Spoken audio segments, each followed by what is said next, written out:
সবাই কান খাড়া করেন। খবর পড়ছি খোলা আকাশের নিচে সুপারির গাছের তলা থেকে। আমি পঞ্চ আত্মা। গতকাল এক রেস্টুরেন্টের মধ্যে মাছের মাথা নিয়ে মারামারি করে একজন আরেকজনের ট্যাং ভেঙে দেয়।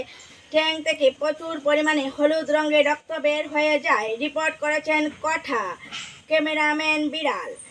এদিকে জাপান সরকার পিঁপড়ের ডিম খেয়ে মারা যাননি, গুরুতর অসুস্থ হয়ে পড়েন। তাকে দেখার জন্য আসেন পশু পাখি ডিপার্টমেন্ট থেকে। বনের রাজা সিংহ, বাঘ, ভালুক, ময়না টিয়ে এসে ওনার আরোগ্য কামনা করেন।